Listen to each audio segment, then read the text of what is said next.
Kishore sir super sir. உங்க நாலேஜுக்கு நீங்க இன்னும் நிறைய பண்ணணும். மை டியர் ஹஸ்பண்ட், எதுக்கு ஓவர் திங்க் பண்றீங்க? Be calm. Okay okay. என் லைஃப் ஃபுல்லா நம்பர்ஸ் அண்ட் ஸ்டாக் மார்க்கெட்லயே போயிடுச்சு. ஆனா வைல்ட் லைஃப் போட்டோகிராஃபர் ஆகணுங்கிற என் ரொம்ப நாள் கனவு என்னோட 55 இயர்ஸ்ல தான் நடந்திருக்கு. Reason cheers. வாழா உங்கள் வாழ்வை வாழ. Cheers, a senior living by Casa Grande. Life begins at 50. 7 தலைமுறைகள் பாரம்பரியமிக்க ஒரே சித்த மருத்துவ ஸ்தாபனம் சேலம் சிவராஜ் சித்த வைத்தியசாலை. இப்பொழுது சேலம், ஈரோடு, சென்னை, ஹொசூர், திருப்பத்தூரில் தினசரி மருத்துவரை சந்திக்கலாம். தொடர்புக்கு 9842722500. சாணக்யா நேயர்களுக்கு வணக்கம். இது சாணக்யாவின் 7 சென்ஸ் அட் 7 PM. உறுதியாகிறதா தேமுதிக கூட்டணி? இன்னைக்கு அதுதான் நம்மளோட விவாதம். இன்னைக்கு தேமுதிக நிறுவனரோட 2வது குரு பூஜை.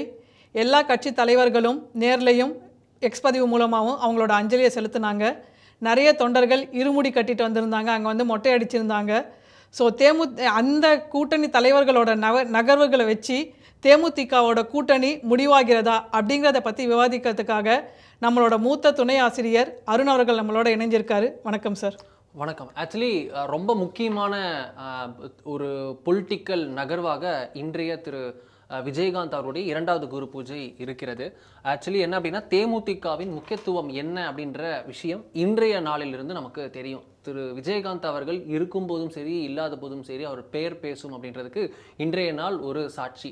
அவருக்கு வந்த கூட்டம் அங்கே வந்து விஜயகாந்த் போலவே ரூபத்தில் இருக்கக்கூடியவர்கள் வந்ததுலேருந்து சிறு பிள்ளைகளில் இருந்து போலீஸ்காரங்க பணியில் இருந்தவங்க வந்திருந்த வரைக்கும் அவர்கள் இருந்து அங்கே அஞ்சலி செலுத்திய விதம், அவர்களே அங்கே தொண்டர்களும் சோறு போட்டு இடம்ல அவங்களுக்கு எப்படி அரவணைக்கணும்னு தெரியும்ல, அவங்க அவ்வளோ அழகாக அரவணைச்சு அங்கே இருந்ததை பார்த்தாலே நமக்கு வந்து எவ்வளோ பெரிய மனுஷன் இருந்தாலும் இல்லாடாலும் பேர் பேசுதுப்பா அப்படின்ற மாதிரி ஒரு பார்க்கவே ஒரு ரொம்ப திருப்தியாக இருக்கக்கூடிய விஷயமாக இருந்தது. இருந்தாலும் இதில் பொலிட்டிக்கலாக என்ன இருக்குது அப்படின்றதான வந்து நிற்கும். அங்கே தான் இந்த கேள்வி வந்து நிற்கிறது. தேமுதிகவின் முக்கியத்துவம் என்ன அப்படின்ற விஷயம். இதில் தேமுதிகவுடைய நகர்வுகள் அப்படின்றது தான் இன்னைக்கு நம்ம பேசுகிறோம். ஏன் அப்படின்னா, அவங்களுடைய கூட்டணி அப்படின்றது அவங்க எங்கே போவாங்க அப்படின்றது ரொம்ப கூர்ந்து கவனிக்கக்கூடியதாக இருக்கிறது. அவங்க வந்து இன்னைக்கு அவங்களுக்கு சின்னம் உறுதியா அப்படின்ற மாதிரி கேள்விக்குறிகளே இருக்கிறது. அவங்க பெர்சன்டேஜ் என்ன, அவங்க இது என்ன அப்படின்னு பல கேள்விக்குறிகள் இருக்கிறது. அவங்களுடைய கட்டமைப்பு இருக்குன்னாலும் எவ்வளோ ஜோஷா அவங்க பார்ட்டி இருக்கு. 2011 இருந்த தேமுதிக இப்போ இல்லைன்றது எல்லாருக்கும் தெரியும். அப்போ என்ன தேமுதிகவா இப்போ இருக்கு, அதனால எந்த கூட்டணிக்கு பலன், எந்த கூட்டணி எல்லாம் தேமுதிகவை எதிர்பார்த்து நிற்கிறார்கள், யார் கூடலாம் இவர்கள் சேர்ந்தால் மேக்சிமம் எஃபர்ட் அப்படின்ற ரிசல்ட் வரைக்கும் பல கால்குலேஷன்ஸ். இந்த பாலிடிக்ஸில் எப்பவுமே ஒன்று சொல்லுவாங்க, பெர்முட்டேஷன் அண்ட் காம்பினேஷன்ற வார்த்தை வேற எதுக்கு செட் ஆகுமோ இல்லையோ பாலிடிக்ஸுக்கு தான் செட் ஆகும்.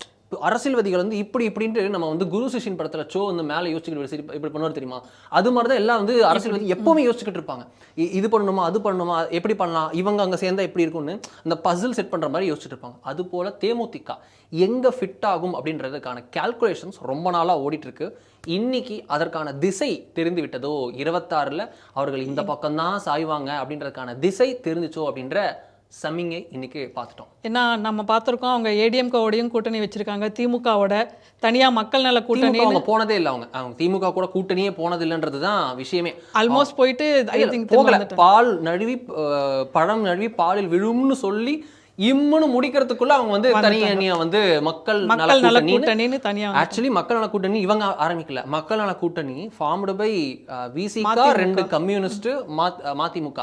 இதுல தேமுதிக போய் சேர அதுக்கப்புறம் தமிழ் மாநில காங்கிரஸ்னு வர அப்படிதான் உருவானது மக்கள் நல கூட்டணி. மக்கள் நல கூட்டணியின் தலைமையாக கிங் மேக்கர் அப்படின்னு பின்னால் சொல்லப்பட்டது. முதல்ல சிஎம் கேண்டிடேட்டாகவே அவர் தான் இருப்பார்னு மக்கள் நல கூட்டணிக்கு சொல்லப்பட்ட அந்த 2016 எலெக்ஷன்ஸ்ல தேமுதிக திமுகவுடன் கூட்டணி பேச்சுவார்த்தையில் இருந்தது. ஆனால் அந்த கடைசி நிமிஷத்துல ட்விஸ்ட், அவங்க வந்து நான் தொடவே மாட்டேன்ப்பா, ஆஹா திமுக பக்கம் போறதுக்கு நம்ம தனியாக நின்றுவோம், நம்ம கட்சி ஆரம்பிச்சதே திமுக எதிர்ப்புல தான். எப்பவுமே சில கட்சிகள்லாம் திமுக எதிர்ப்புல இருந்து ஆரம்பிப்பாங்க. அதிமுக ஒன்று, தேமுதிக ஒன்று, சிலதெல்லாம் முக்கியமானதாக நம்ம சொல்லலாம். மற்றவங்க எல்லாரும் எப்படியாவது ஒரு அலையன்ஸில் வந்துட்டு போயிருப்பாங்க, இருந்திருப்பாங்க, இல்லாமல் இருந்திருப்பாங்க. ஆனால் இவங்க 2 பேர் எப்பவுமே வந்து திமுக கூட அந்த தூரத்துல இருந்து தீய சக்தின்னு எப்படி எம்ஜிஆர் சொன்னாரோ அதே போல பின்னாட்களில் கருணாநிதி அவர்களை தீவிரமாக எதிர்த்தே அரசியல் செய்தவர் விஜயகாந்த். அவருடைய வழியில தான் தேமுதிக இதுவரைக்கும் பார்த்துருக்கோம்னா அவங்க தொடர்ந்து திமுகக்கு எதிரான அணியிலேயே இருந்து வந்திருக்கிறார்கள். 2006, 2009, 2011, 2014, 2016, 2019, 2021, 2024 அப்படின்ட்டு வரிசையா அவங்க வந்து திமுகக்கு எதிராக மட்டுமே வந்திருக்கிறார்கள். அப்படியே கிராஃபும் அவங்களுக்கு அது ஏறி இருக்கிறது, ஒரு கட்டத்திற்கு அப்புறம் இறங்கி இருக்கிறது. அதற்கு வீழ்ச்சி கண்டதற்கு காரணம் அவருடைய உடல்நலக் குறைவு தான். அதுதான் பெரும் காரணமாக இருந்தது அப்படின்றதையும் பார்க்குறோம். இன்னைக்கான நகர்வுகளில் ஆனால் அந்த திமுக என்னதான் அவங்க எதிர்ப்பாக இருந்தாலும் திரு விஜயகாந்த் அவர்கள் வந்து உடல்நலக் குறைவு ஏற்பட்ட போது திமுக வந்து நெருக்கம் காட்டியது. அவங்க வந்து நாங்கள் உங்க கூட இருக்கோம் அப்படின்ற மாதிரி திரு ஸ்டாலின் அவர்கள் முதல்வரானதுக்கு அப்புறமும் சரி, திரு ரஜினிகாந்த் அவர்கள் கட்சி ஆரம்பிக்கிறதுன்னு சொல்லும் போது, திரு கமல்ஹாசன் கட்சி ஆரம்பித்த பிறகு, விஜய் அவர்கள் அரசியலுக்கு வரன்னு சொன்ன பிறகு அப்படின்னு எல்லாருக்கும் பிடித்த நபராக திரு விஜயகாந்த் அன்றும் இருந்தார். அரசியல் இருக்கும்போது கூட அதிமுக பலர் வந்து விஜயகாந்த் அவர்களை பின்னால் வந்து திரைமறைவில் ரசிச்சாங்க, வெளியில தான் சொல்ல முடியாது அப்படின்ற மாதிரி இருக்கும் எப்பவுமே. ஸோ அதுக்கு பிறகும் பார்த்தோம்னா அது போயிட்டு இருக்கும். திரு விஜயகாந்த் டெல்லி போனார் கூட, அங்கே பார்த்தீங்கன்னா ஒரு பக்கம் பொன் ராதாகிருஷ்ணன் இருப்பார், ஒரு பக்கம் திருச்சி சிவா இருப்பார், எல்லாரும் பேசுவார். அங்கே தான் எந்திரிச்சு நின்று யார் நீ என்ன மீடியான்னு சொல்லிட்டு அந்த துப்பினதுலேருந்து எல்லாமே பார்த்தோம்னா இங்கே ஒரு டைம் நடந்துச்சு, டெல்லியில் ஒரு டைம் நடந்துச்சு. டெல்லியில் பிரதமர் மோடி அவர்களை சந்தித்து எதிர்க்கட்சி தலைவராக இருக்கும்போது ஜெயலலிதா அவர்கள் பற்றிய ஒரு புகார் இதெல்லாம் கொடுத்துட்டு வந்திருப்பார். அப்போ பார்க்கணும் ஒரு பக்கம் பொன் ராதாகிருஷ்ணன் இருப்பார், மத்திய அமைச்சராக, அப்போ இணையமைச்சராக இருந்தார். இந்த பக்கம் பார்த்தோம்னா திருச்சி சிவா இருப்பார். ஒட்டுமொத்தமாக ஏடிஎம்கே தவிர்த்த அனைத்து கட்சிகளும் ஒன்னா இருப்பார். இவர் தான் தலைமை தாங்கி ஒரு காந்தம்ல ஈர்க்கணும்ல அப்படியே நடுவில் நின்று ஈர்த்திருந்தார். அந்த காந்தத்தை வைத்திருந்த தேமுதிக இன்னைக்கு பலரையும் ஈர்க்கிறது இல்ல பலரால் ஈர்க்கப்படுகிறது அப்படின்னு ஒரு டிமாண்ட் அன்னைக்கும் இன்னைக்கும் என்னைக்கும் தேமுதிக அந்த டிமாண்ட் அப்படியே இருக்குன்னு நினைக்கிறீங்களா சார்? 2011, 2021 வரைக்கும் இருந்த டிமாண்ட் இல்ல 2016 இருந்த டிமாண்ட் இப்பவும் இருக்கா? அது வந்து எப்பவுமே டிமாண்ட்ன்றது எல்லா கட்சிக்குமே இருக்குங்க. அது தேமுதிகக்கு முக்கியத்துவம் என்னன்ற கேள்வி வருது இல்லை. இது போல் நம்ம நிறைய கட்சிக்கான கேள்விகள் போடலாம். ஆனால் ஆன் வாட் மேக்னிடியூட், எந்த அளவுக்கு தேமுதிக வந்தால் அப்பேற்பட்ட தாக்கத்தை ஏற்படுத்தும், தேமுதிக வந்தால் இப்பேற்பட்ட தாக்கத்தை ஏற்படுத்தும், தேமுதிக வந்தால் இத்தனூண்டு தாக்கத்தை ஏற்படுத்தும், தேமுதிக வந்தால் தாக்கத்தை ஏற்படுத்தும் அப்படின்ற வரைக்கும் தங்கப்பத்து குறைச்சிக்கிட்டே வர மாதிரி எத்தனூண்டு வரைக்கும் வேணாலும் வச்சுக்கலாம் நம்ம. ஸோ எஃபெக்ட் எப்பவுமே இருக்கும்.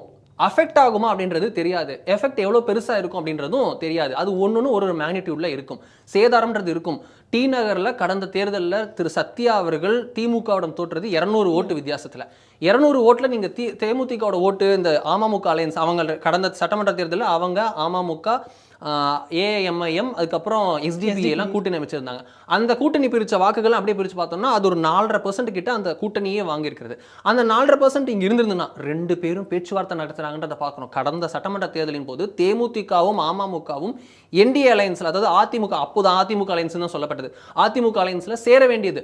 அதிமுகவுடன் தேமுதிகவுக்கு கூட்டணி பேச்சுவார்த்தை முறிவு ஏற்பட்டதால் ஏற்கனவே கூட்டணியில் அமமுக சேர்க்கப்படாமல் பாஜகவின் முயற்சி தோல்வியடைந்து அமமுக தனியாக இருக்க தேமுதிக போய் அவங்க கூட கூட்டணி அமைச்சாங்க. 180-160 சீட்ஸில் வந்து அவங்க அமமுக போட்டிட்டாங்க, 60 சீட்டில் தேமுதிக போட்டிட்டாங்க. 0.4% போய் வீழ்ச்சி அடைந்து நின்றாங்க. 2021 எலெக்ஷன்ஸில் போன சட்டமன்ற தேர்தலில் 0.4%, வெறும் 2 லட்சம் வாக்கு மட்டும்தான் தேமுதிக பெற்றது. பெரும் அணியும் இல்லை, வாக்கும் இல்லை, 60 சீட்டு நின்று 0.4%, மொத்தமே 2 லட்சம் வாக்கு தான். அப்போ என்ன ஆச்சு அப்படின்னு கேள்விக்குறி கேட்டால், இப்போ வந்திருக்கிற எஸ்ஐஆருடைய ரிப்போர்ட் எடுத்து பார்க்கலாம். எஸ்ஐஆரில் எத்தனை BLA 2 போட்டிருக்காங்கன்னு நீங்கள் போய் பார்த்தீங்கன்னா 36,000 BLAஸ்களை வைத்திருக்கிறது தேமுதிக. 36,000 பூத் லெவல் ஏஜென்ட் வச்சிருக்கிற ஒரு கட்சி 2 லட்சம் வாக்கு தான் வாங்கியிருக்கு ஒரு எலெக்ஷன்ஸில். உங்களுக்கு ரொம்ப நாளாக வெற்றி இல்லை. 2011 தான் அவர்கள் பெற்ற கடைசி வெற்றி. 2014 என்டிஏ அலையன்ஸுடைய தலைமை இவங்க தான். இவங்களுக்கும் பாமகக்கும் அப்பேற்பட்ட சண்டை, குடிமைப்பிடி சண்டை, பங்காளி சண்டை, என்ன வேணா வச்சுக்கலாம். இவர்கள் கட்சி ஆரம்பித்தது 2004 கிட்ட பார்த்தோம்னா, அந்த 2004 பாபா படத்தோட இஷ்யூ வரும்போதெல்லாம் பார்த்தோம்னா தேமுதிகவுக்கு பாபாக்கும் அந்த விஜயகாந்த் அவர்கள் தான் வந்து ரஜினி அவர்களுக்கு அரண் போல வந்து நின்று அந்த சண்டை ரஜினி வர்சஸ் பாமக அப்படின்றது மாதிரி விஜயகாந்த் வர்சஸ் பாமகன்னு போயிடுச்சு. தலைவருக்காக கேப்டன் வந்துட்டாரு அப்படின்ற மாதிரி போய் நின்று அது எப்பேற்பட்ட ஒரு சண்டையா போய் நின்றுச்சுன்னா, அரசியல் களத்துல வட தமிழகத்துல தேமுதிக வர்சஸ் பாமகன்னு போய் நின்றுச்சு. பாமகக்கு எதிரி விசிகா அப்படின்னு ஒரு பிம்பம் எப்படி இருக்கும். 2011 திரு கருணாநிதி அவர்கள் ஸ்மார்டஸ்ட் மூவ் அப்படின்னு எலெக்ஷனுக்கு முன்னாடி வரைக்கும் பார்க்கப்பட்ட மூவ், அந்த மூவ். ஒரு பக்கம் ராமதாஸ், ஒரு பக்கம் திருமாவளவன் அப்படின்னு 2 பேரும் அரசியல் முக்கியத்துவம் வாய்ந்த தலைவர்களை இரு பக்கத்திலையும் வச்சுக்கிட்டு கூட்டணி அமைச்சிட்டாரு திரு கருணாநிதி அவர்கள். வட மாவட்டம் ஃபுல்லாக ஸ்வீப் அப்படின்னு நினைச்சாங்க. ஆனால் இவர்கள் கம்யூனிட்டிக்காக இவங்க கம்யூனிட்டி ஓட்டு போட மறுப்பதும், இவர்கள் கம்யூனிட்டி கேண்டிடேட்ஸை பார்த்துட்டு இவர்கள் கம்யூனிட்டி இது ஓட்டு போட மறுப்பதும், திமுக பார்த்துட்டு எல்லாரும் ஓட்டு போட மறுப்பதும்னு போய் அந்த பக்கத்தில் கேஸ்ட் நியூட்ரலாக அப்படின்ட்டு பார்க்கப்பட்ட திரு விஜயகாந்த் அவர்கள் ஏடிஎம்கேயோட சேரவே அந்த பக்கம் 2011 நார்த் பெல்ட்லேயே ஸ்வீப் பண்ணாங்க. விஜயகாந்த் அவர்கள் அப்படின்ற வந்ததன் மூலமாக ஏடிஎம்கேக்கு வந்து விசிகா பாமகன்ற ஒரு ஃபோர்ஸ், ஜாயிண்ட் ஃபோர்ஸ், நியூமரிக்கலாக பார்த்தா DMK plus VCK plus PMK அப்படின்னு போட்டால் நார்த் பெல்ட்டில் எங்கேயோ போய் நிற்கணும், 60% கிட்ட போய் நிற்கணும். திமுகவும் ஸ்ட்ராங்கு, பாமகவும் ஸ்ட்ராங்கு, விசிகாவும் ஸ்ட்ராங்கு, அவங்க பாக்கெட்ஸ் ஸ்ட்ராங்கு. அப்படியே ப்ளஸ் பண்ணி பார்த்தா அப்படி தான் வந்து நிற்கும். உங்களுக்கு 40 + 11 + 5 அப்படின்னு எப்படி நீங்கள் கணக்கு போட்டாலும் பெருசாக வந்து நிற்கும். கெமிஸ்ட்ரி அப்படி கிடையாது. உங்களுக்கு அது வந்து ஒரு டைம் அரசியலில் சொல்கிறேன், 1 + 1ன்றது 2 ஆகணுன்ற அவசியம் இல்லை. 1 + 1 11ஆகவும் ஆகலாம். 4 + 2 அப்படின்றது 6 ஆகணுன்ற அவசியம் இல்லை. 4 + 2 அப்படின்றது வந்து உங்களுக்கு திருப்பி 1 கூட ஆகலாம் அப்படின்றது பார்த்துருக்கோம். தேமுதிக அப்படியே வந்தது, அங்கே மல்டிப்ளையர் எஃபர்ட் ஆச்சு. காரணம் பாமக தேமுதிக எதிர்ப்பு. 2016 பார்த்தோம்னா விசிகா வந்து தேமுதிக அவ்வளோ இணக்கமாக போனது காரணம் பாமக தேமுதிக ஒரு இது பிரச்சனை. நடுவில் பாமகக்கும் தேமுதிகவும் ஒரே அலைன்ஸ்ல என்டி அலைன்ஸ்ல வந்தாங்க. பாஜக தான் கூட்டணி தலைமை. ஆனால் அதிக சீட்டுகளில் போட்டிட்டது தேமுதிக. 13 சீட்ல போட்டிட்டாங்க. 8 சீட்ல வந்து உங்களுக்கு பாமக போட்டிட்டாங்க. 5 சீட்ல பிஜேபி போட்டிட்டாங்க.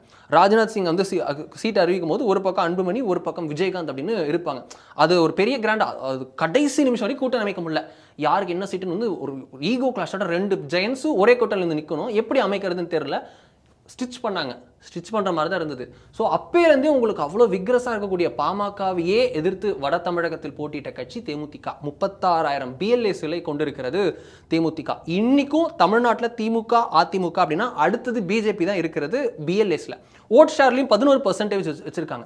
மித்ததெல்லாம் நம்ம வந்து விஜயிலேருந்து மித்தது நம்ம எல்லாமே வந்து பெர்சன்டேஜ் ப்ரூவ் ஆகிற வரைக்கும் நம்ம சொல்ல முடியாது. விஜய் அவர்களுக்கு 20% வரைக்கும் நமக்கு சர்வேலாம் வந்தாலும் நமக்கு வந்து கன்வெர்ட் ஆகிற வரைக்கும் தெரியாது. பிரசிடென்ஷியல் ஃபார்ம்னா இன்னைக்கு விஜய் தான் சிஎம்னு நம்ம எல்லாருமே சொல்கிற மாதிரி தான் இருக்கும். ஏன்னா சிஎம் பார்த்து தானே ஓட்டு போடுவாங்கன்ற மாதிரி. எம்எல்ஏன்னு ஒன்று இருக்குல்ல, எம்எல்ஏ கிராஸ் பண்ணி தானே விஜய் அவர்களுக்கு ஓட்டுக்கு போகணும். ஸோ அந்த பிரசிடென்ஷியல் ஃபார்ம் இதுன்னா ட்ரம்ப்பா உங்களுக்கு கமலா ஹாரிஸ் ஆனால் ட்ரம்ப்புக்கு ஓட்டு போடுற மாதிரி இங்கே நம்ம நாட்டில் சிஸ்டம் இல்லை. ட்ரம்ப்புக்கு ஓட்டு போகிறதுக்கு முன்னாடி கீழே நமக்கு ஒரு எம்எல்ஏன்னு இருக்கிற மாதிரி இருக்குது. உங்கள் லோக்கலில் ஒரு எம்எல்ஏ போகணும், கேண்டிடேட் இருக்கா, அப்புறம் அதுக்கு பிரச்சாரம் பண்ணுறதுக்கு வலிமை இருக்கா, பூத் ஃபுல்லாக ரீச் அவுட் பண்ணுமா, சின்னம் தெரியணும், சின்னத்தை லாஸ்ட் 3 மந்த்ஸுக்குள்ளே உங்களுக்கு புரிய வைக்கணும், 1.5 மாதத்துக்குள்ளே மக்கள்கிட்ட கொண்டு போகணும். அதெல்லாம் நிறைய சிக்கல் இருக்குது. ஆனால் அந்த சிக்கல்லாம் தாண்டி வந்திருக்கிறது தேமுதிக. பிஎல்ஏஸ் போட்டு வச்சிருக்காங்க அப்படின்றது, இன்றைக்கும் அந்த கட்சியில் பிஎல்ஏ உயிர்ப்புடன் இருக்கிறது அப்படின்றது இதனுடைய முக்கியத்துவத்தை காட்டுகிறது. Okay sir. லாஸ்ட் எலெக்ஷன்லேயே கூட அவங்க விஜயகாந்த் மறைவு, அதனுடைய அனுதாபம், அதனால அவங்க மகன் ஆல்மோஸ்ட் வின் பண்ணுற ஸ்டேஜுக்கு வந்துட்டாரு. அது ஒரு எம்பி சீட் வாங்கியிருந்திருக்கலாம் அவங்க. இந்த லாஸ்ட் லோக்சபா தேர்தலையே ஒரே ஒரு சீட்டில் மட்டும்தான் வந்து ஒரு ஸ்ட்ராங் ஃபைட்டே இருந்தது. உங்களுக்கு வந்து இன்னொரு ஓரளவுக்கு ஃபைட்டு கொடுத்தது அப்படின்னு பார்த்தோம்னா கோயம்புத்தூர், தேனி, ராமநாதபுரம், தர்மபுரி இதெல்லாம் வந்து செகண்ட் ரிங் ஃபைட் அப்படின்னா. ஏன்னா இவங்க எல்லாமே டிஎம்கேயோடைய டேரக்ட் அந்த இதில் இருந்து கோர்ட் இது திரு அண்ணாமலை அவர்கள் டிஎம்கே கேண்டிடேட்டை ஃபேஸ் பண்ணார். அதே போல் தருமபுரியில் சௌமியா அன்புமணி அவர்கள் டிஎம்கே கேண்டிடேட்டை ஃபேஸ் பண்ணாங்க. இது போல் ஒவ்வொருத்தரும் டிஎம்கே டேரக்டாக ஹெட் ஆன் பண்ணாங்க. ஐயுஎம்எலுக்கு எதிராக திரு ஓபிஎஸ் அவர்கள் ராமநாதபுரத்தில் போட்டிட்டார். அதுவும் வந்து ஒரு பட்டு கம்மினாலும் இவரும் சுயேட்சை சின்னத்தில் எத்தனையோ ஓபிஎஸ் இருந்தாங்க. அதில் பலாப்பழத்தில் 3வது பெட்டியில் இங்கே இருக்கார் ஓபிஎஸ் அப்படின்னு போயிட்டு 2வது இடத்துக்கு போய் எடுத்தார். ஆனால் இதெல்லாம் தாண்டி ஒரு கிளாஷ் ரொம்ப பரபரப்பாக பார்க்கப்பட்டது Virudhunagar.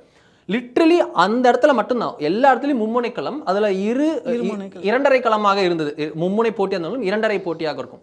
2 strong and third force வந்து ஒரு டிஸ்டன்ட் தேர்டில் இருப்பாங்க, ஒரு இதில் இருப்பாங்கன்ற மாதிரி. திரு அண்ணாமலை அவர்கள் போட்டியில் திமுக வர்சஸ் அண்ணாமலை தான் போட்டியே கோயம்புத்தூரில். ஆனால் ஏடிஎம்கே வந்து ரொம்ப சுருங்கி இருந்தது, அவங்க ரொம்ப இதாக இருந்தாங்க.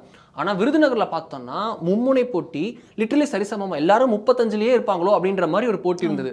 ஒரு பக்கம் திரு மாணிக் தாக்கூர், ஒரு பக்கம் திரு விஜய் பிரபாகரன், ஒரு பக்கம் திருமதி ராதிகா. பிஜேபி வர்சஸ் தேமுதிக பிளஸ் வர்சஸ் காங்கிரஸ். உங்களுக்கு 3மே வந்து திமுகவில் ரெட்டையிலையும் இல்லை, உதயசூரியனும். அப்போ உங்களுக்கு வந்து இது வந்து 3 செகண்ட் ரிங் பார்ட்டிஸ் நேரடியாக மோதிக்கொண்ட இடம். கூட்டணியுடைய ஓட்டுகள்லாம் டிரான்ஸ்ஃபர் ஆகுமானா 2 பேருக்கும் கூட்டணி ஓட்டு டிரான்ஸ்ஃபர் ஆகுமான்ற கேள்விக்குறி இருக்கிற இடம். உங்களுக்கு வலுவான மும்முனை போட்டின்னு ரொம்ப போய் அதில் தேமுதிக செம்ம பெர்ஃபார்மன்ஸை காமிச்சாங்க. ஏடிஎம்கே கிட்டத்தட்ட 7 தொகுதிகளில் 3வது இடத்துக்கு தள்ளப்பட்டது. உங்களுக்கு பல இடங்களில் வந்து டெபாசிட் வந்து அசம்பிளி வைஸாக போச்சு. கன்னியாகுமரி 4வது இடத்துக்கு தள்ளப்பட்டது. உங்களுக்கு இதில் உங்களுக்கு அங்கே நடந்த அசம்பிளி பை எலெக்ஷன்லையும் ஏடிஎம்கே பின்தங்கியது. ஆனால் ஏடிஎம்கே அலையன்ஸ் ஒரு இடத்துல ஒரு டஃப் ஃபைட் கொடுத்தாங்கன்னா அது விருதுநகரில் தான். அது தேமுதிகவுடைய பெர்ஃபார்மன்ஸ் தான் அதிமுகவுடைய 2024 பெர்ஃபார்மன்ஸ் கூட்டணியிலேயே பெஸ்ட் பெர்ஃபார்மன்ஸாக இருந்தது. ஸோ அவங்க வந்து போன தேர்தலில் வந்து நல்ல பெர்ஃபார்மன்ஸை காமிச்சிருக்காங்க. அவங்க வந்து அவங்களுடைய வேல்யூ நான் தனியாக இருந்தேன்னா ஜெயிப்பேனான்னு தெரியாது, ஆனால் நான் வந்தேன்னா உங்களுக்கு பெரிய ஹெல்ப் அப்படின்றத ஒரு நல்ல வேல்யூ அடிஷன்றதை கடந்த தேர்தலையும் அவங்க காமிச்சிருக்காங்க. அதனால தான் 0.4%ன்னு 2021 இருந்தவங்க கடந்த முறை 5 சீட்டு வாங்கி கிட்டத்தட்ட 2% கிட்ட 2.5% கிட்ட வாங்கியிருக்காங்க. 0.4% தனியாக நின்னா ஏடிஎம்கே கூட நின்னா 2.4% அப்படின்னு வளர்ந்து நிற்கிறாங்க. இதெல்லாம் அவங்களுக்கு வந்து ஜெயிக்கிற மாதிரி பர்செப்ஷன் இருந்தால் தேமுதிகக்கு ஓட்டு போட மக்கள் தயார், அந்த கூட்டணியில் இருந்தால் மக்கள் ஓட்டு போட தயார் என்று அந்த ஒரு பிம்பம் தேமுதிகக்கு அவ்வளோ ஒரு சாஃப்ட் கார்னர் குட்வில் எப்போவுமே இருக்குன்றதை காட்டுது. ஓகே சார், நம்மளோட நெக்ஸ்ட் டிஸ்கஷன் பாயிண்ட் என்ன அப்படின்னு பார்த்தீங்கன்னா, தெலுங்கு மொழி பேசும் மக்கள் தேமுதிகவில் நிறைய இருக்காங்களா, அவங்களோட தாக்கம் எந்த அளவுக்கு இருக்குது இந்த கட்சியில் அப்படிங்கிறது தான். ஆக்சுவலி நம்ம தேமுதிகவை எப்படி பார்க்கணும் அப்படின்னா, அது திரு விஜயகாந்த் அவர்களுடைய வாக்கு, அவர் மீது அவருடைய வசீகரத்தால் ஈர்க்கப்பட்டு போனவங்க, மாற்றத்திற்காக ஓட்டு போட்டவங்க. ஜெயலலிதா கருணாநிதியின் இரு பெரும் துருவங்கள் இரு பக்கம் இருக்கும்போது நடுவில் வந்து நின்னும் 8% வாங்கினாரு 2009 லோக்சபா எலெக்ஷன்ஸ்லேயே. இங்கே லோக்சபா எலெக்ஷன்ஸில் நரேட்டிவ் இருக்காது. தமிழ்நாட்டில் ஒரே ஒரு அலைன்ஸ்க்கு மட்டும்தான் அப்போ நரேட்டிவே இருந்தது. திமுக கூட்டணிக்கு மட்டும்தான் நாங்கள் ஆளும் கட்சி, நாங்கள் ஆளும் கூட்டணியில் இருக்கிறோம்னு அவங்க கிட்ட நரேட்டிவ் இருந்தது. அவங்க 25 சீட்ஸ் எடுத்தாங்க. ஏடிஎம்கே அலைன்ஸ் வந்து 15 சீட்ஸ் எடுத்ததுன்றதை பார்த்தோம். ஏடிஎம்கே அப்போ வந்து 3வது அணியில் இருந்தது, பாஜக கூட்டணியில் கிடையாது. அவங்க வலுவான 3வது அணி அப்போ இருந்தது. லெஃப்ட் ஃப்ரண்ட் கூடயும் மாயாவதி அப்படி அவங்க கூடலாம் சேர்ந்து கூட்டணி வச்சுருந்தாங்க. ஸோ ஏடிஎம்கே வந்து நேஷனல் லெவலில் தமிழ்நாட்டில் கூட்டணி இருக்காது, தமிழ்நாடு பார்ட்டிஸ் கூட கூட்டணி. ஸோ அவங்க 15 சீட்ஸ் எடுத்திருந்தாங்க. அப்போது ஒரு நரேட்டிவ் இல்லாத எலெக்ஷன்ஸில், தனக்கான நரேட்டிவ் இல்லை. ஏன்னா 2006 அவர் ஒரு எம்எல்ஏ அவர் உள்ளே போயிட்டார் சட்டமன்றத்துக்குள்ளே. 2009 அவர்கள் வந்து ஜெயிச்சிருந்தாங்க. அங்கே பார்த்தோன்னா அவங்க 8% வரைக்கும் தேமுதிக நரேட்டிவ் இல்லாத, பிரதமர் வேட்பாளரே இல்லாமல் திமுக அதிமுக வலுவாக இருந்த போது 3வது ஒரு பெரிய சக்தியாக உயர்ந்து நின்றார். 2011 40 சீட்டு வாங்கி 29 கிட்ட ஜெயிச்சு எதிர்கட்சியாகவே ஆனார்கள். இது எல்லாம் எப்படி நடந்தது அப்படின்னா, வெறும் ரசிகர் பட்டாளம் வைத்துக்கொண்டு மட்டும் நடக்காது. உங்களுக்கு ஏதாவது ஒரு பேக்கிங் கம்யூனிட்டி இருக்கணும். டு பி ஃப்ராங்க், எந்த ஒரு அரசியல் கட்சியும் இந்தியாவில் பேக்கிங் கம்யூனிட்டி இல்லாமல், ஒரு ஜாதி ஒரு பின்னாடி இல்லாமல், ஒரு மூலதனம் இல்லாமல் போக முடியாது. அது ஏதாவது ஒரு சிட்டி ஸ்டேட்டில் வேணால் அது நடக்கலாம், நடந்திருக்காது. ஆம் ஆத்மியில் பார்த்தோம், அவங்க ஒரு சிட்டி ஸ்டேட் அப்படின்றனால அர்பன் ஓட்டு எல்லா ஓட்டும் கலந்துருக்கும், அப்படியே மிக்ஸ் பண்ணி இருக்குன்றனால நம்ம ஒரு மிக்சர் கொள்கையை கொடுத்தா ஓட்டு போட்டுரும் அப்படின்ற மாதிரி அவங்க போகலாம். அது ரொம்ப ஹாலோவாக இருக்கும், பில்டிங் கட்டின மாதிரி இருக்கும், எப்போ உடையும்னே தெரியாது, சரிஞ்சால் மொத்தமாக சரிஞ்சுடுற மாதிரி ஒரு ஒரு பொலிட்டிக்கல் இன்ஜினியரிங்காக இருக்கும். ஆனால் இங்கே தமிழ்நாடு மாதிரி பெரிய ஸ்டேட்டில் பறந்துபட்டு உங்களுக்கு தேமுதிக இல்லாத இடமே தமிழ்நாட்டில் இல்லை. நீங்க போய் பார்த்தீங்கன்னா அதிமுக எல்லா தொகுதியிலுமே குறைஞ்சது 1000-2000 ஓட்டு வச்சிருக்காங்க. எல்லா இடத்துலையும் வச்சிருக்காங்க. 1000-2000 ஓட்டு சும்மா விழுந்துடும் அவங்களுக்கு அப்படின்ற மாதிரி பேசிக்காக இருக்கும். அவங்களுக்கு ஒரு கன்வர்ஷன் பாயிண்ட்டாக வந்து நிற்கும். அது ஏன் அப்படின்னா, அதில் பெரிய கம்யூனிட்டி, அது அவங்களுக்கு வந்து பெரிய ஒரு கம்யூனிட்டியாக அவங்களுக்கு ஓட்டு விடுதுன்னா அது தெலுங்கு கம்யூனிட்டி மக்கள் தான். விஜயகாந்த் அவர்கள் தெலுங்கு மொழி பேசுபவர் நமக்கு தெரியும். அவங்களை பார்த்தோன்னா நாயக்கர், நாயுடு அப்படின்ட்டு அவங்களுக்கு தமிழ்நாட்டில் அவருக்கு ஒரு பெரிய நன்மதிப்பு அவர் மேலே இருக்குது. ஆனால் அவர் வந்து ஒரு தெலுங்கு லீடராக அவரை அடையாளப்படுத்தவில்லை. அவர் அப்படி அடையாளம் ஆகவும் இல்லை, இதுவும் இல்லை. ஆனால் அவருக்கான ஓட்டு அப்படி விழுகிறது அப்படின்றது, அந்த பேட்டர்ன் அப்படின்றது உண்மை. தமிழ்நாட்டில் 1 கோடி பேராவது அட்லீஸ்ட் தெலுங்கு மொழி பேசுபவர்கள் இருக்கிறார்கள். தெலுங்கு அப்படின்றது தமிழ்லேருந்து பிரிக்க முடியாத ஒரு முக்கியமான மொழி.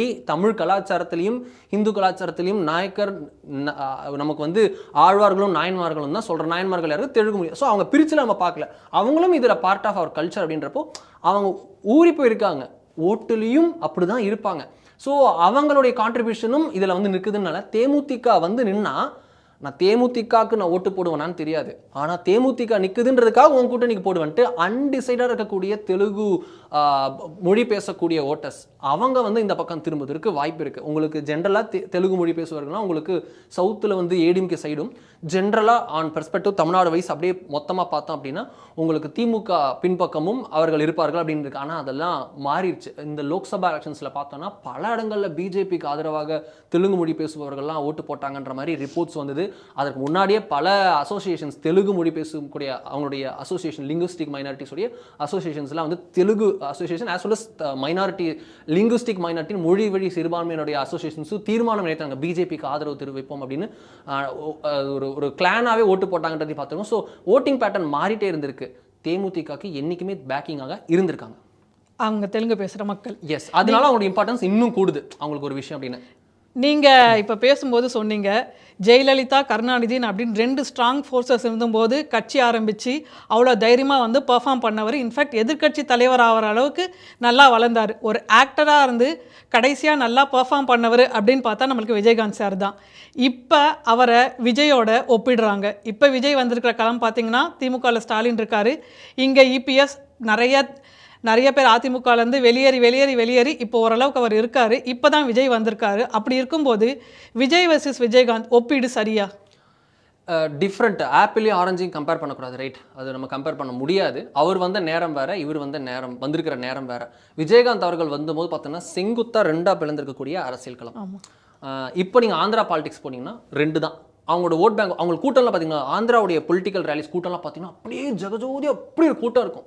ஏன் அப்படின்னா அங்கே 2 பெரிய பார்ட்டி, ஒரு 3வது குட்டியோட டிஸ்டன்ட் தேர்ட் ஒரு பார்ட்டி, அப்புறமா பிஜேபி இருக்குது, அப்புறமா காங்கிரஸ் இருக்குது. மொத்தமே 5 பார்ட்டி தான். மீதியெல்லாம் வந்து ரொம்ப சின்ன பார்ட்டின்ற மாதிரி இருக்கும். 2 செங்குத்தாக பிளந்துக்கு டிடிபி, ஒய்எஸ்ஆர் காங்கிரஸ், அப்புறமா பவன் கல்யாண், அப்புறமா பிஜேபி, அப்புறமா காங்கிரஸ் அப்படின்னு சின்னதாக இருக்கும். மீதி 3 பார்ட்டிஸ். பவன் கல்யாண் மட்டும்தான் கொஞ்சம் பெருசாக இருப்பார், டிடிபி ஒய்எஸ்ஆர் தான் பெருசாக இருக்கும். இது போன்ற நிலை தான் 10 வருஷம் ஒரு 15 வருஷம் முன்னாடி தமிழகத்திலையும் வருது. திமுக தான் பெருசாக இருக்கும், அதுக்கப்புறம் காங்கிரஸ் இருக்கும், அதுக்கப்புறம் தான் மற்ற கட்சிகள்லாம் இருப்பாங்க. பாமக, விசிக, மதிமுக, கம்யூனிஸ்டுகள், இவங்க எல்லாம் பார்த்தா அப்படி அப்படியே இருப்பாங்க. அது போல் ஏன்னா அப்போ தான் பார்த்தீங்கன்னா பர்சன்டேஜ்லாம் பார்த்தீங்கன்னா 45 அப்படின்னு போய் நிற்கும். 2001 கிட்ட போய் அதுக்கு முன்னாடி 96 போனால் தான் உங்களுக்கு தமிழ் மாநில காங்கிரஸ் மூப்பனார் அவர்கள் இருக்கும்போது பெருசாக இருந்ததை பார்க்குறோம். அப்போ காங்கிரஸ் வீழ்ச்சி அடைந்திருந்ததையும் பார்க்குறோம். ஸோ இது போல தான் இருந்திருக்கே தவிர திமுகனா எப்பயுமே அந்த 36, 37க்கு மேலே அவங்க எப்போவுமே வந்து ஆவரேஜாக மெயின்டைன் பண்ணிடுவாங்க. உங்களுக்கு ஒரு யானை படுத்தாலும் குதிரை மட்டம் அப்படின்ற மாதிரி 25% போய் நின்றது பார்த்துருக்கோம். ஜெயலலிதா அவர்களே பர்கூரில் தோற்றத்தை பார்த்துருக்கோம். அதெல்லாம் நடந்திருக்கு, அதெல்லாம் இல்லைன்னு சொல்லலை. 90ல் திமுக வைப் அவுட் ஆனதையோ 96ல் அதிமுக வைப் அவுட் ஆனதோ நடந்திருக்கு. பட் ஆனால் ஜென்ரலாக உங்களுக்கு இது போன்ற ஒரு பெரிய களம் ஜெய்ஜாண்டி ஃபிகர்ஸாக 2 பார்ட்டி இருக்கும். அந்த நேரத்தில் வந்தவர் விஜயகாந்த். இப்போ பார்த்தோன்னா திரு விஜய் அவர்கள் வந்திருக்கிறது அப்படின்றது உங்களுக்கு அதிமுகலே டிஸ்பியூட் ஓடிட்டு இருக்கு. அவங்க டிஸ்பியூட்னா பார்ட்டிஸ் வித் இபிஎஸ், அவருக்கு தான் இபிஎஸ் இருக்கு, அவர்கிட்ட தான் பார்ட்டி இருக்கு. ஆனால் அவங்க பார்ட்டி வீக்கனாக இருக்கோ அப்படின்ற ஒரு ஒப்பீனியன் மக்கள் மத்தியில் இருக்கு. ஏன் இப்படி பிரிஞ்சிருக்காங்க? இது வந்து ஒரு முழுமையான அதிமுக இல்லை, இது ஜெயலலிதா அவர்கள் விட்டு சென்ற அதிமுக இல்லை அப்படின்ற ஒரு பிம்பம் இன்னைக்கும் இருக்கிறது. சசிகலா அவர்கள் தனியாக இருக்காங்க, அவங்க கிட்ட கட்சி இல்லை, பார்ட்டி இல்லை, பட் ஆனால் தனியாக இருக்காங்க.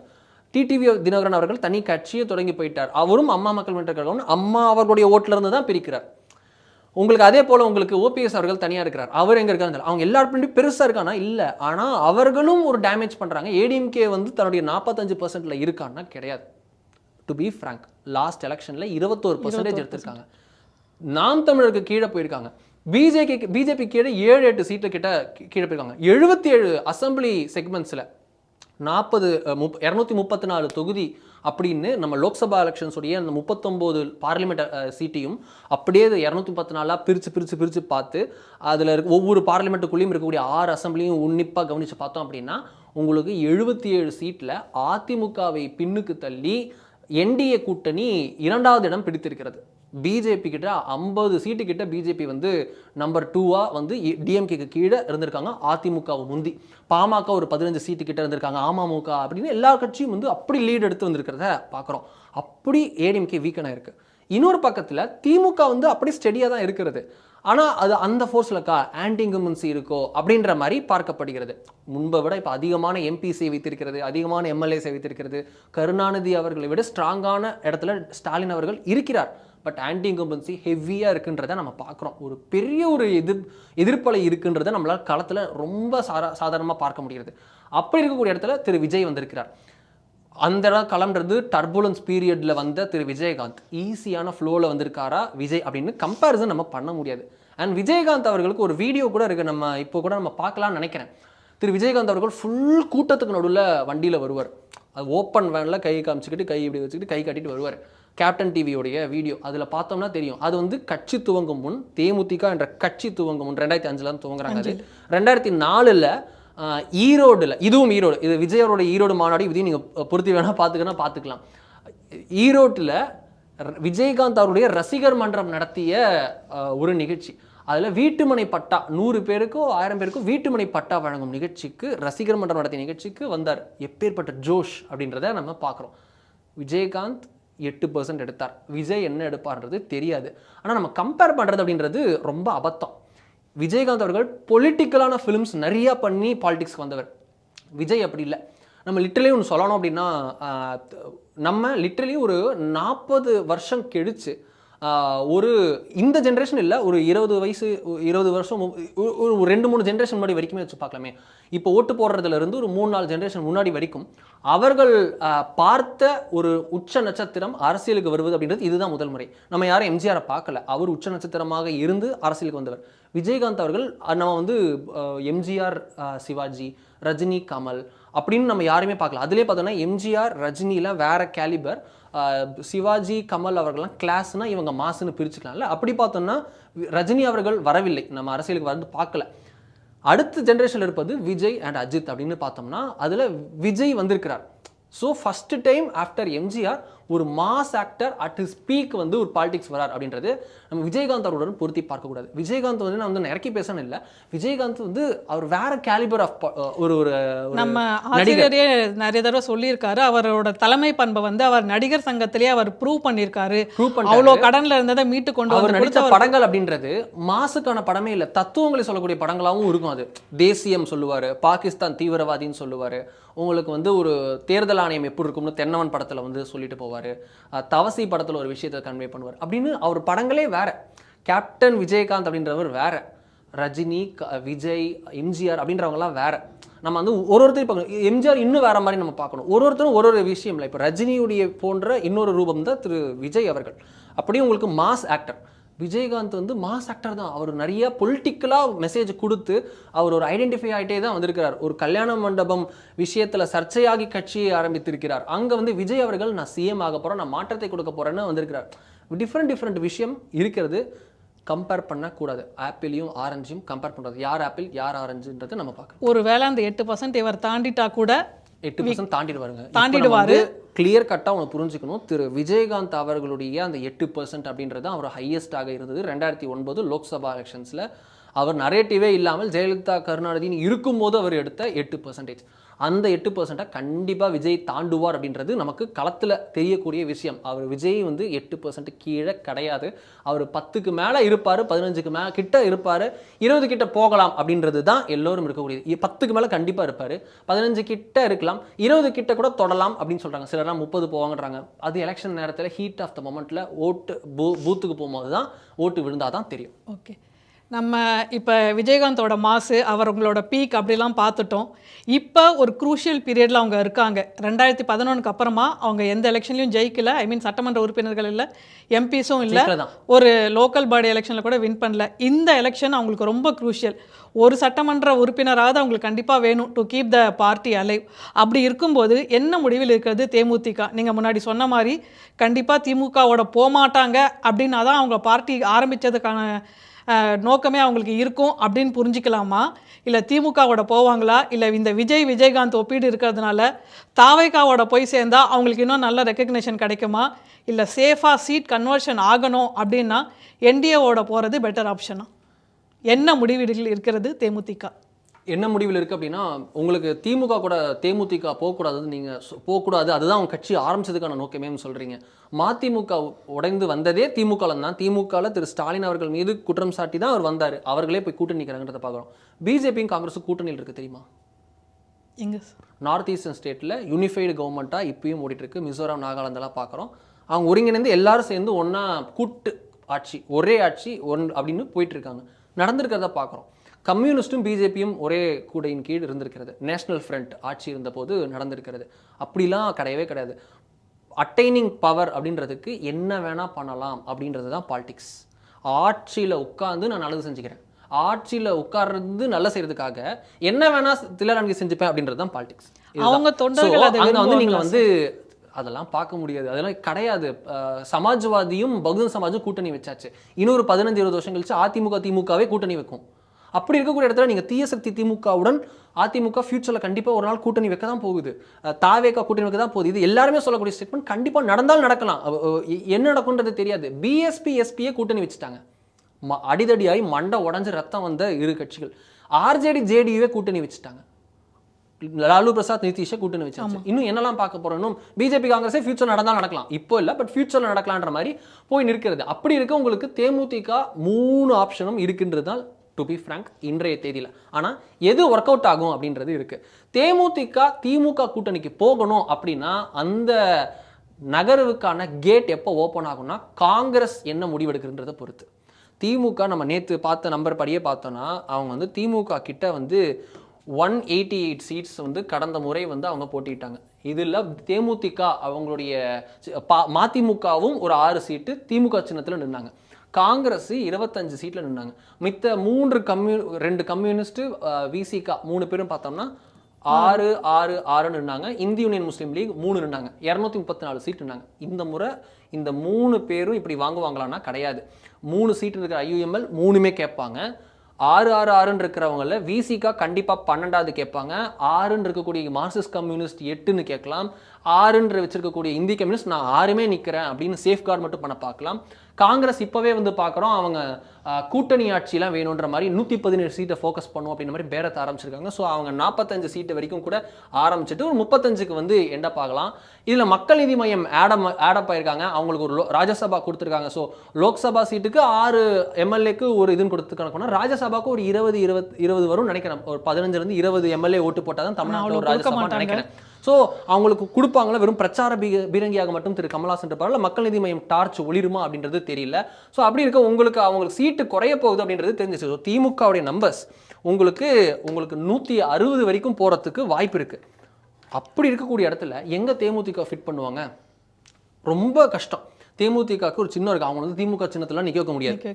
அது வந்து தேமுதிகக்கே ஆபத்து. அப்படி இருக்க அவங்க தேமுதிக எங்கே திமுக கூட்டணியில் ஃபிட் ஆவாங்கன்னா ரொம்ப கஷ்டம். அது வந்து காங்கிரஸ் உடஞ்சு தாவேக்காவுடன் கூட்டணி போனால் ஒழிய தேமுதிக அங்கே போகுமான்றது எங்கே ஃபிட் பண்ணுவாங்கன்றதே தெரியல. அதே போல தான் திரு ராமதாஸ் அவர்களுக்கும் நம்ம சொல்லலாம். அவர் உடஞ்சு அங்கே போனாலுமே அதே விஷயம் தான். எங்கே ஃபிட் ஆவாங்க? எவ்வளோ சீட் நிற்பாங்க? 2 சீட் வாங்கி நிற்க முடியுமா? 3 வாங்கி நிற்க முடியுமா? தேமுதிக அந்த நிலைமையில இல்லை. தேமுதிகோட கேலிபருக்கு அவங்க ஒரு 10 சீட்டாவது வாங்கணும், ஒரு 6 சீட்டாவது வாங்கணும். அப்படி இருந்தால் தான் திமுக அலையன்ஸுக்குள்ளே அந்த 6 சீட்டுன்ற டைமென்ஷன் வரும். அந்த இடத்துல தேமுதிக ரொம்ப குறைஞ்சு நிற்க போதானா கிடையாது. ஸோ அவங்க அங்கே ஃபிட் ஆகுன்றது டவுட்.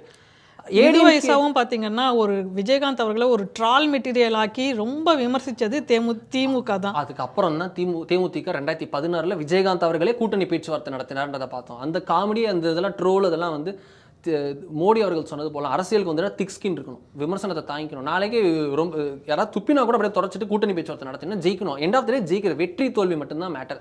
அப்படி இருக்க என்ன பண்ணுவீங்க? ஸோ இப்போ அங்கே போகிறதுல அவங்களுக்கு ஒரே சிக்கல் பார்த்தீங்கன்னா சீட்டு ஒன்று தான் அவங்களுக்கு தடை. அவங்க எவ்வளோ கிடைக்கும் அப்படின்ற விஷயம். அதிமுக கூட்டணி டிவிகே கூட்டணின்னு 2 நல்ல ஆப்ஷன் தேமுதிகக்கு இருக்கிறது.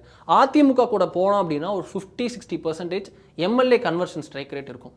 அவங்க ஒரு 15 சீட் இருந்தாங்கன்னா 6-7 சீட் MLAவாக மாற்றுறதுக்கான அதிக வாய்ப்பு இருக்குது. ஏன்னா இவங்க வந்துடுவாங்க. பிஜேபி ஆல்ரெடி உள்ளே இருக்காங்க.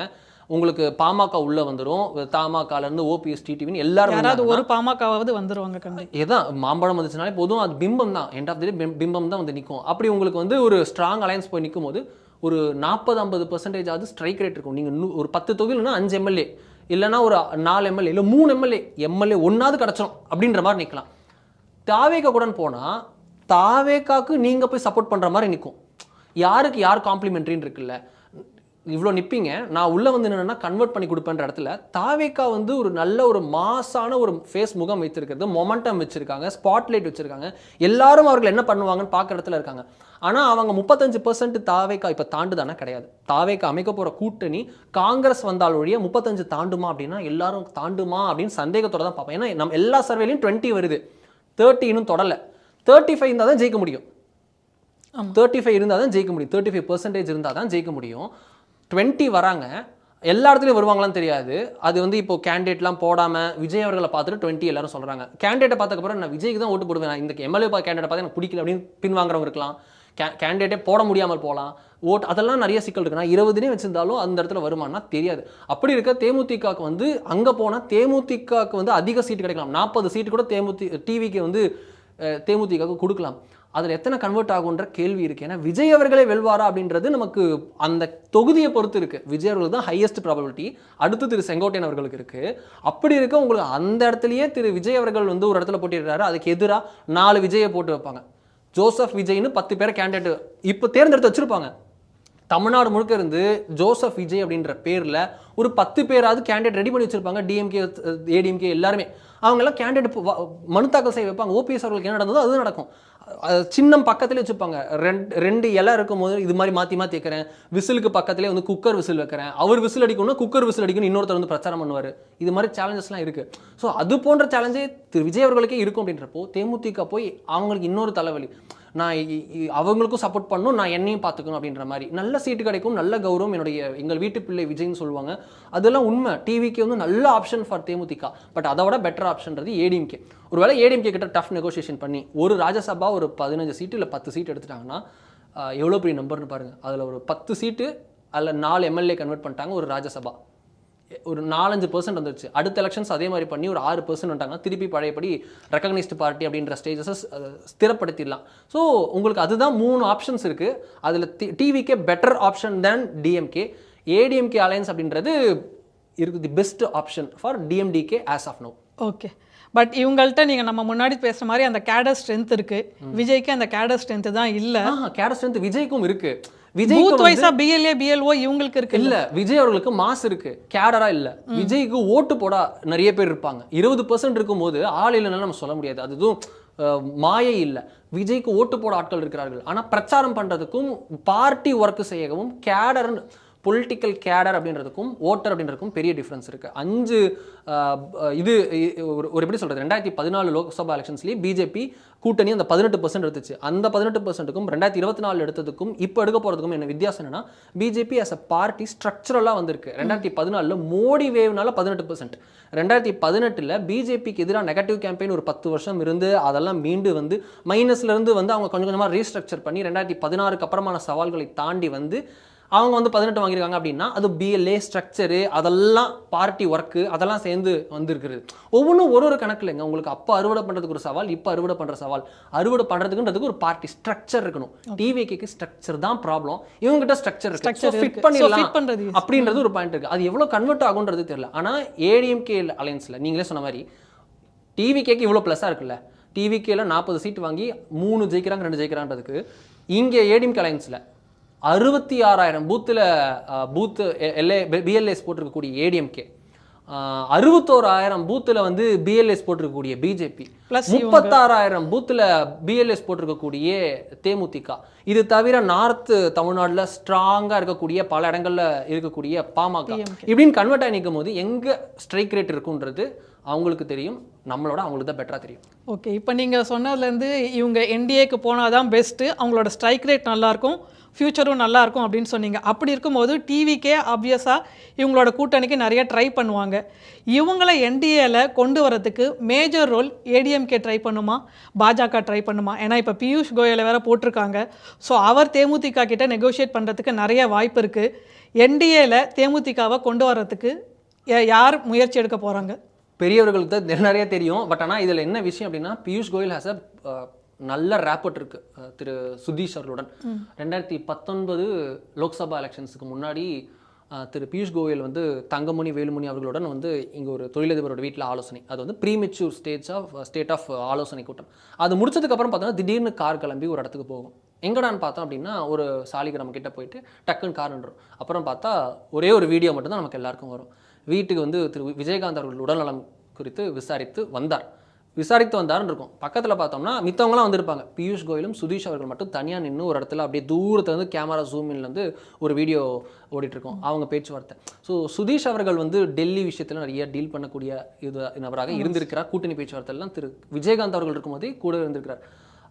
அதே போல தான் பிரேமலதா அவங்களும் வந்து முக்கியமான ரோல் ப்ளே பண்ணுறாங்க. அவங்க மோடி அவர்களை நிறையா பாராட்டுறாங்க. தேசிய லெவலில், இன்டர்நேஷ்னல் லெவலில் பிரதமர் மோடி ஆட்சியின் கீழ் என்ன நடந்திருக்குன்றத பிஜேபியை விட அதிகமாக பல பேட்டிகளில் சமீப லாஸ்ட் 6 monthsல மட்டும் சொன்னவர் யாருன்னா பிரேமலதா அவர்கள் தான். என்டிஏக்குள்ளே அவங்க வந்தாங்கன்னா என்டிஏக்குள்ளே அவங்களுக்கு ராஜ்யசபா சீட்டு ஏடிஎம்கே கொடுத்து அவங்கள தான் கொடுக்க முடியும். ஏன்னா அவங்க தான் ப்ராமிஸ் பண்ணியிருக்காங்க, அவங்க கொடுத்துட்றாங்க. கொடுத்து கூட்டே வந்தாலும் ஏடிஎம்கேவுடனான தேமுதிகவின் கெமிஸ்ட்ரிக்கு சற்றும் குறையாமல் கடந்த தேர்தலில் கூட்டணி வச்சிருந்த ஏடிஎம்கே அவங்க ப்ராமிஸ் பண்ணபடியே ராஜ்யசபா சீட்டை கொடுத்து கூட்டிகிட்டு வந்திருந்தாலும் அவர்களுக்கு வச்சிருக்கக்கூடிய கெமிஸ்ட்ரிக்கு சற்றும் குறையாமல் கடந்த தேர்தலில் எதிர்காலத்தில் இருந்த இன்னொரு அணியாக இருந்த பாஜகவுடன் அவர்களுக்கு இருக்கும் chemistry equal.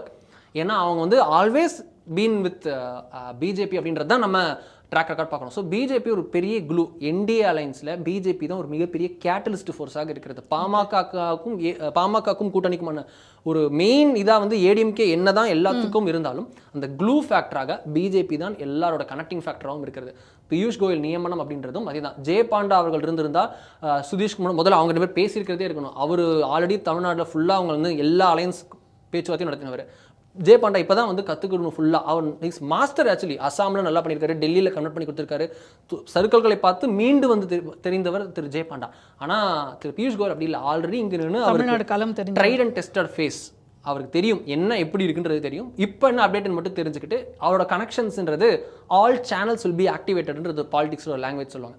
All channels will be activated. இப்போ ஆக்டிவேட் ஆயிருக்கு அப்படின்றது தான் இன்னைக்கான திரு எல்முருகன், திரு நயினார்னு 2 பேர் போய் அஞ்சலி செலுத்தி வந்திருக்காங்க. திரு இபிஎஸ் அவர்களே போயிட்டு வந்திருக்காங்க. இபிஎஸ் அவர்கள் திடீர்னு போறாரு. திடீர்னு போவாங்களா? திரு சுதீஷ் அவர்கள் திடீர்னு போய் இபிஎஸ் அவர்களுக்கு திடீர்னு கதை தட்டி நாங்கள் உள்ள வந்து இது உங்களுக்கு அழைப்பு வைக்கிறோம், நீங்கள் குரு பூஜைக்கு வரணும் அப்படின்னு கூப்பிடுவாங்களா? முன்னாடி ஒரு டாக்ஸ் போயிருக்கும். இல்லைனா இபிஎஸ் அவர்கள் நேரடியாக போய் திரு சுதீஷ் அவர்கள் சந்திச்சிருக்க மாட்டார். திரு இபிஎஸ் அவர்கள் நேரடியாக ஒரு இடத்துக்கு வரமாட்டார். முதல்வர் ஸ்டாலினுக்கும் நேராக போய் கொடுத்தா திரு உதயநிதி வந்துட்டாரு. அதெல்லாம் மரியாதைக்காக. அது வந்து திரு ஸ்டாலின் அவர்கள் சொல்லினாரு. நாலு பின்னே காங்கிரஸ் போச்சுன்னா அவங்க தேமுதிக இழுக்கிறதுக்கு இப்போ அவங்க நல்ல லூப்பில் வச்சிருக்காங்க. விஜயகாந்த் அவர்களுக்கு நல்ல ரெஸ்பெக்ட் கொடுக்குறாங்க டிஎம்கே. எதுக்கு அப்படின்னா காங்கிரஸ் போனாலும் நான் பாமகவோட ஃபேக்ஷனும் தேமுதிக உள்ள கூட்டுப்பேன், மக்கள் நீதி மையம் வச்சுப்பேன் அப்படின்றதுக்கு தான் ஆல்டர்னேட் வச்சிருக்காங்க. அதுக்காக அவங்க லூப்பில் வச்சிருப்பாங்க. இந்த லூப் அப்படின்னா டச்சில் இருக்கேன் அப்படின்ற மாதிரி.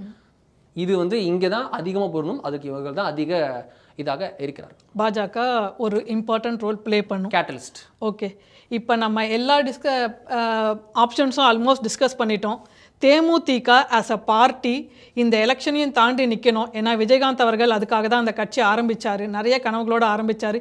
எதிர்க்கட்சி தலைவர் ஆகிற அளவுக்கு அவர் நல்லா வளர்ந்து நின்னார். இப்போ இந்த கட்சியை நெக்ஸ்ட் லெவல் கொண்டு போகிறதுக்கு இவங்களுக்கு தேமுதிகவிற்கு திரு பிரேமலதா விஜயகாந்துக்கு எது பெஸ்ட் ஆப்ஷன்?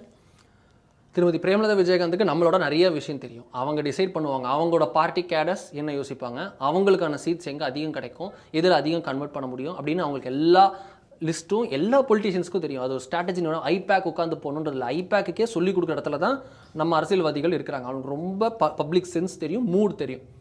அவங்களுக்கு எனக்கு தெரிஞ்சு அவங்களுடைய இப்போ இருக்கிற மூவ்ஸ்லாம் வச்சு பார்க்கும்போது நமக்கு கிடைக்கக்கூடிய தகவல், நமது ஆசிரியர் நம்ம பேசுகிற விஷயங்கள் அப்படின்னு நமக்கு ஜென்ரலாக நமக்கு தெரியும்ல. நமக்கு அவருடைய ஒப்பீனியன்லேருந்து எல்லா ஒப்பீனியனும் நம்ம பார்த்து தெரியும். தேமுதிக வாஸ் ஆல்வேஸ் இந்த கேம்ப் ஆஃப் இந்த கிளான் ஆஃப் என்டிஏ தான். இப்போ இன்றைய நகர்வுகள் மூலம் மீண்டும் ஆப்ஷன் அவங்களுக்கு வந்திருக்கிறதுனால ஸ்ட்ரெங்தன் ஆயிருக்கு. டிவிகே வந்ததுனால காங்கிரஸ் திமுகவுடன் உடைந்து வருது அப்படின்றதோ, பாமக தேமுதிக என்டியிலிருந்து உடைந்து வருதோ அப்படின்றதோ, இது எல்லாமே பேர வலிமையை கூட்டுவதற்கான ஒரு நாங்களே ஒரு இது பண்ணுவோம். தேமுதிகலாம் நம்ம அப்செட்டுங்க அப்படின்னு சொல்லிட்டு ஒன்று சொன்னால், ஐயோ நான் 10 எதுக்குங்க 15 நாங்களே தரோம் இங்கே இருங்க அப்படின்ட்டு ஒரு பேரம் பேசுறதுக்கு ஒரு போய் நிற்கும். சரி என்ன சொல்கிறீங்க 15 தான் வேணுங்களா அப்படின்னு ஒரு எக்ஸ்ட்ரா டாக், இல்லை 10 தான் அப்படின்னு 2021 உங்களுக்கு அப்படி முடிச்சு விட்டாங்க. திமுகவும் அதிமுகவும் அப்படி ஒரு கரார் நிலை எடுத்தது 2021. 2021 அப்படி இருந்த நிலை 26 கிடையாது. 2 பேரும் பணிஞ்சாது போனோம், குனிய வேணாம், அட்லீஸ்ட் பணியவாது வேணும் அப்படின்ற நிலைமையில திமுகவும் அதிமுகவும் இருக்கிறது. கூட்டணி கட்சிகளை அரவணைத்து செல்ல வேண்டிய இடத்தில் இருக்கிறது. தேமுதிகவுக்கு ராஜ்யசபா பிளஸ் எத்தனை சீட்டுன்றது அதிமுக டீலாக இருக்கும். டிவிகேக்கு ராஜ்யசபா கொடுக்குற இடத்துல அவங்க இல்லை. அவங்க முதல்ல ஜெயிக்கணும். ஜெயிக்கிறதுக்கே டிஎம்டிகேவோட ஹெல்ப் வேணும். இது போல் பல கால்குலேஷன்ஸ் வந்து இருக்கிறது. ஸோ எது சிறந்த வாய்ப்புன்றது அவர்களுக்கு தெரியும். நமக்கு ஆன் பேப்பர் பெர்முடேஷன் காம்பினேஷன்லாம் பார்க்கும்போது என்டிஏ தான் நேச்சுரல் ஃபிட் போல அப்வியஸாக தெரிகிறது. ஓகே, நிறைய தகவல்கள் சார், ரொம்ப நன்றி. இன்றைக்கி விஜயகாந்த் அவர்களோட 2வது குரு பூஜை, தேமுதிகவோட எதிர்காலம் எப்படி போகுது அப்படின்னு நம்மளோட துணை ஆசிரியர் நிறைய கால்குலேஷன் சொன்னார். பார்ப்போம். ஹோப்ஃபுல்லி அவங்க இந்தியாக்குள்ளே வந்தாங்கன்னா அவங்களுக்கு ஒரு நல்ல எதிர்காலம் இருக்குது அப்படிங்கிறது எல்லாரோடைய கருத்தாகவும் இருக்குது. பட் தாவேக்காவும் அவங்களுக்கு ஒரு சிறந்த ஆப்ஷனாக இருக்குது. மீண்டும் நாளைய 7 சென்ஸ் நிகழ்ச்சியில் சந்திக்கலாம். அதுவரை நன்றி, வணக்கம்.